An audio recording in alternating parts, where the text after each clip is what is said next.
All right. Good afternoon, everybody. My name is Greg Cohen from JWB, and you've made it to JWB's Property of the Week. I do this every single week for you, for the investors out there that are looking to acquire turnkey rental properties in Jacksonville, Florida. Or if that's not you yet, if you are in the due diligence phase, if you're learning how to invest in turnkey rental properties, this is something I do for you as well, because what we're going to do today is we're going to break down an investment property today. We're going to break it down. I'm going to show you how you should be looking at this, how you should be analyzing a rental property decision so that when the time is right, you're going to be able to pull the trigger with confidence. And this is something I do every week for our clients here. I also do it on the Not Your Average Investor show, which I get to be a part of every Thursday at 12:30 Eastern. That's where I actually reveal the property of the week for the first time. And we do it. We have 50 or 100 great, educated, savvy investors with us on the calls, and they're all asking great questions. So if you want to find out about the property of the week first, you'll want to join me on the Not Your Average Investor show. And it's a great experience. I know you'll have a blast. Go to nyais.com, Not Your Average Investor Show, nyais.com. You can register for the show there, and then we'll see you there Thursdays at 12:30.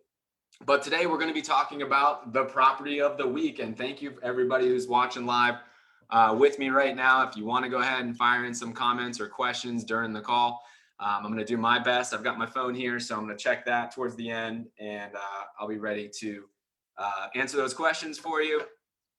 And if I don't get a chance to do that, I will jump right back into the group after and answer those questions for you as well. I appreciate all of you taking some time to spend with me, learning about a really great investment property here in Jacksonville, Florida. So what we're going to do today is we're going to break this down. And without further ado, I'm going to go ahead and share the screen. We're going to take a look at the property that I've selected for you. And with that, we're going to take a look at 2820 Calloway Cir, Jacksonville, Florida, 32209. And I'm going to check the phone here just to make sure that it is coming across the way it should be on the group. And it's looking like it is working as always. I see Lee Bishop's watching right now with a week. Lee, you know the way it goes there on the Not Your Average Investor show. We get a little crazy and have a lot of fun. So yes, you have made it to the property of the week. All right. Today we're going to be talking about 2820 Calloway Cir here. So the first thing I always want you to look at when evaluating a rental property is where I'm going to take you here as I zoom in. Don't look at the picture. Don't look at the purchase price. Don't look at the rents. Don't look at any of that. The first thing to look at is what is your total monthly cash flow and what is your return on investment. So your total monthly cash flow on this property comes in at $168 a month. Now, what does that mean? Well, I'll take the screen back here for a second. Total monthly cash flow is the amount of positive cash flow you're going to receive on a normal month.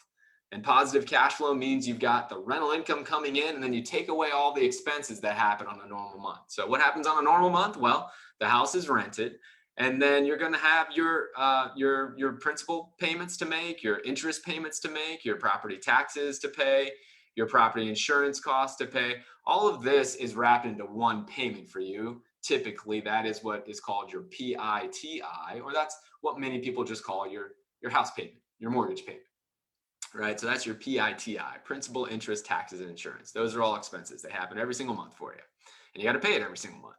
And then the other thing that happens every single month is your monthly property management fees. So you take your rental income and you subtract out those fees that I just described there, your PITI and your property management fees, and you're left with what you will receive in your bank account on a normal month. Now, that $168 a month, I want to kind of put this in context. Some people say, wow, well, $168 is awesome. Other people may say, well, $168 really isn't going to, change my life. And I agree with both of those, by the way. The beauty of rental properties is not that you're going to buy one or two or three rental properties and all of a sudden you're going to be a millionaire, right? The beauty of that $168 is that what you've done is you've created an asset that pays for itself. You've taken out a loan, and the rental income is more than going to cover that loan and then some. And the beauty of that $168 is not that it's going to change your life. It's that this model now can become scalable.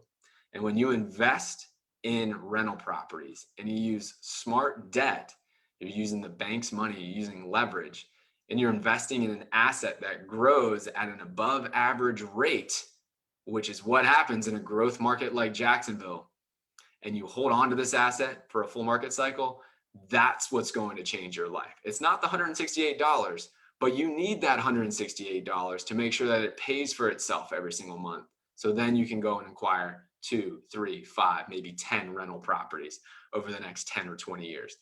That's how it can change your life. So that $168 is important. You got to make sure it pays for itself. And that's the first thing you want to look at. The next thing you want to look at, as I share the screen again, is the return on investment. You can see down here, estimated conventional financing return on investment of 10.07%. Well, that's really good. That's really good. What that is now taking into account is everything we took into account earlier, meaning that what happens on a normal month, except we're going to add in additional expenses that will happen over time. Not every single month, but they happen over time. We're going to add in additional profit centers as well. And so those additional expenses, we're going to take the full brunt of your tenant placement fees. This is something that you'll want to do. Not many turnkey rental property companies do this.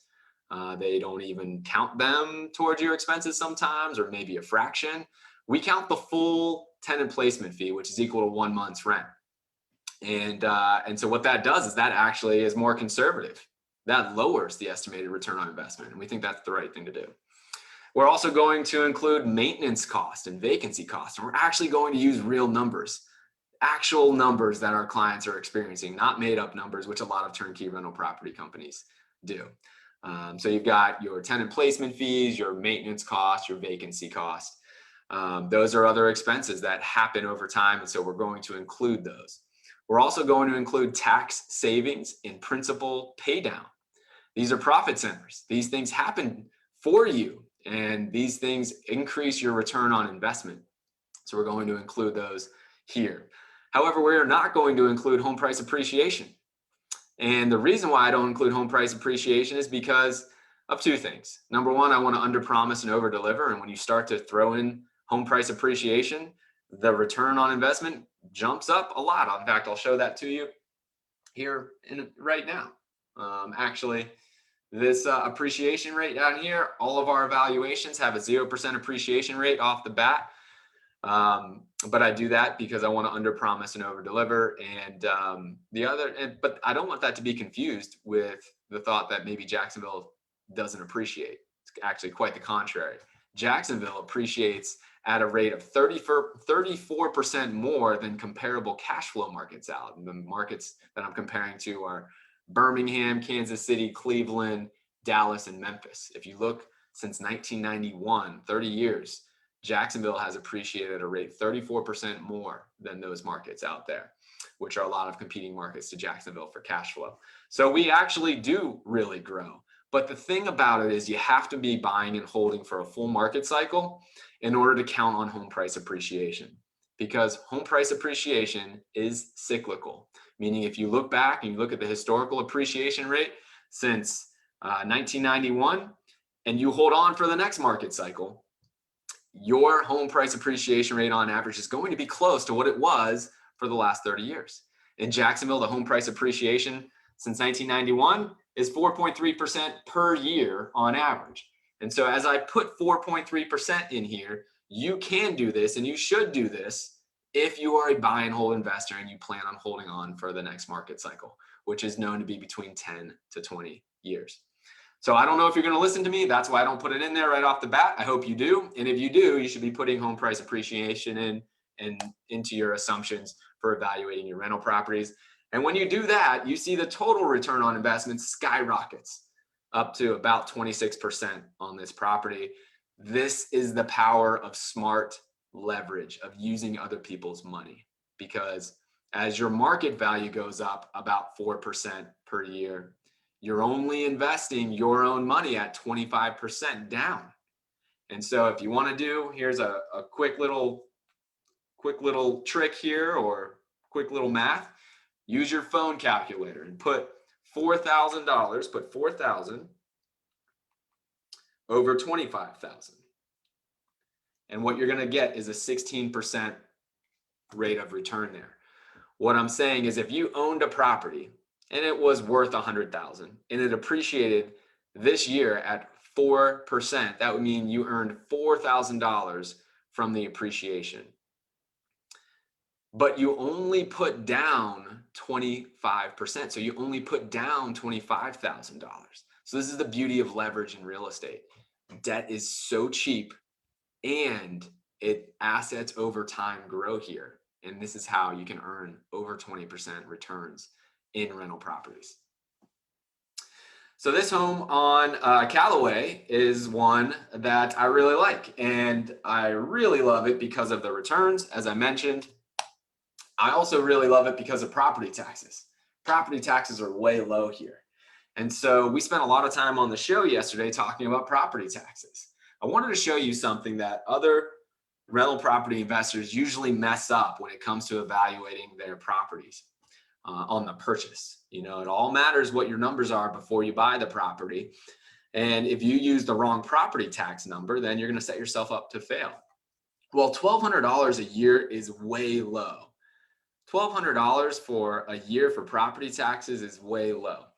And we're blessed in Florida to have below average property taxes compared to the country. And property taxes in Duval County, which is where Jacksonville is, are really low as well. But even out of that, these property taxes are really low, even out of what I'll call the JWB sphere of properties that we manage. We manage over 3,600 properties, and this is really low. And the reason that you get low property taxes, generally it's tied to a low purchase price, which is what you have here. And so low property taxes are one way that we're able to get high cash flows here in Jacksonville. And so, but a lot of people screw this up. So they don't know how to estimate. So a lot of people in a lot of turnkey companies and maybe savvy investors, maybe new investors, they don't know how much property taxes to estimate for the next year that they own the property. They buy it this year, they don't know how to estimate it for next year. What they do is they go back and they look at the previous year's taxes, and they just take that number and use that as what taxes may be for the following year. And that's incorrect. You're undershooting it if you do that. What you're going to wind up with is a much larger tax bill than you were anticipating. Your cash flows are largely going to be wiped away, and this might not be a great investment for you. So I wanted to show you how you can use this information to appropriately plan for your taxes. What we're going to do is we're going to take a look at the county website here in Jacksonville. I'm going to show you exactly how we calculate this $1,200 in taxes. So let's go over here. All right, what I'm now taking you to is the Duval County Tax Collector's website, and I'm looking at the 2020 bill detail, the property taxes for 2820 Calloway Circle.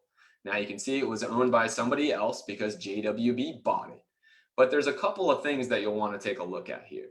Assessed value and millage rate are used to determine what your property taxes are.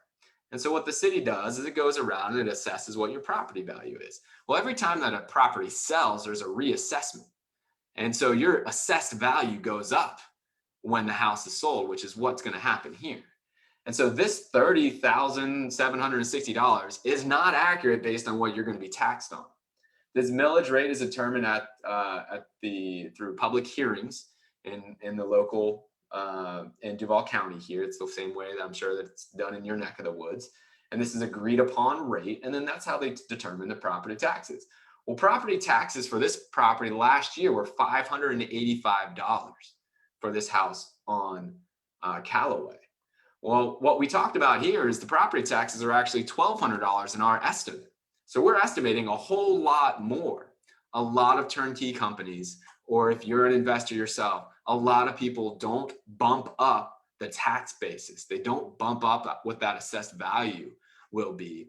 And inherently, they underestimate what property taxes are and set themselves up for failure. So what we do is we have the benefit of doing this so many times in our neighborhood. So we know the properties that we've sold to other clients that are right around this house on Calloway, and we know what their property taxes are roughly. And so it gives us a great opportunity to make the best realistic and educated guess of what the taxes are going to be for you on Calloway Circle. And so based on our experience, what we do, if I show you the formula here, is we actually take the previous year's taxes, and then we actually add 70% of those taxes to the previous year to get a much higher tax level. And that's based on what we see happening in that neighborhood, based on other sales that have just happened within the last couple of months. And then the last thing we do is we actually include additional fees here that the county charges. And some counties charge additional fees. They don't call them taxes, but they're additional fees, and they act the same way. So for us, it's going to affect your cash flow. You have to pay it just like a tax. So we just call it a tax, but we include those. Be very careful, because other turnkey providers, hopefully they just don't know about it, but some of them actually know about it and don't include it there, because what they want to do is jack up the estimated return on investment to get you to buy the property. All right, so this is the house on Calloway Circle. And then there's one element of this that we haven't talked about here. I kind of brushed over the picture because this is the least important part of investing in a rental property, right? You have to make decisions based on the numbers and the returns on investment. But I put a picture here of this property on Calloway. And guess what? This one is not renovated as we sit right here. And this is very normal. So I thought I'd walk you through kind of how the process works when you put a property under contract with JWB. And this is very similar with other turnkey providers as well. So the most important thing for you and for us is that you're cash flow positive day one when you own the property. And in order to do that, there has to be a resident there. And in order for a resident to be there, the house has to be renovated. As I just showed you that picture right there, the house is not renovated when you put it under contract. And this is very, very normal. And the way that this all works is that you put the house under contract generally 30 to 45 days before the renovation is finished. And the reason that timeline works is because when you actually put the house under contract, there's typically 45 to 60 days before you actually close on the house. And during that time, what you're doing is working with the lender, and JWB is facilitating this for you. And we're making all of these pieces come together over a 45 to maybe 60-day timeline to get you to the closing table so that you can, of course, own this asset. Well, during that time, JWB, it's now under contract with you as a client to purchase it. You put your binder deposit down. JWB is doing the renovation at that time. And as soon as that renovation is done, we're then putting the house on the market and getting a great resident for you. And what happens is we take advantage of that time. Right now, it's currently under renovations. It will be completely renovated. We're actually putting $44,000 worth of work into this house on Calloway, including all the major mechanicals and a brand new roof on this one. So it will look completely different. Provide those pictures to you, of course. And that's done prior to the house being appraised and prior to the close, of course. And then we put a new resident in place and it becomes a cash flowing asset. So it does look very bad from the outside. That is very normal when you're putting a renovated house under contract. If you haven't done that yet, this is what the process is like. And then of course, by the time it gets to closing, it looks just like every other JWB renovation.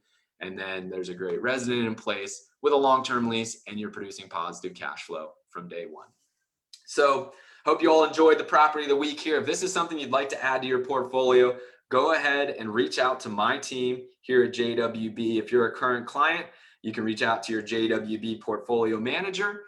And if you're not a client yet, you can become one. You can set up a time to speak with my team at chatwithjwb.com, chatwithjwb.com. You can set up a time right on the calendar and speak with my team. And I'm going to check out. Looks like we've got a number of comments here.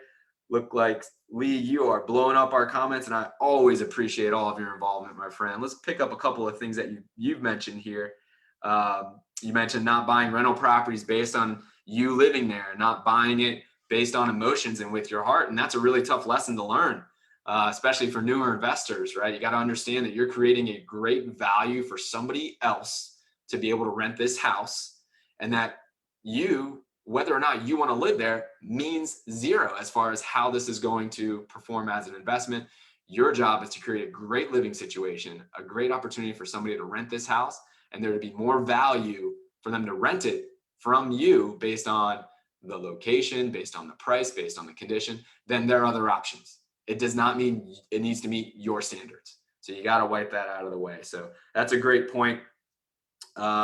Lee said 4.3% annual home price appreciation is 34% over other markets. And that's the first time that you've heard this, Lee. Well, you've heard pretty much everything because you have been a big part of the show since it started on the Not Your Average Investor show. So I'm surprised. Maybe I haven't sang that from the rooftops enough, but yeah, that's actually the data.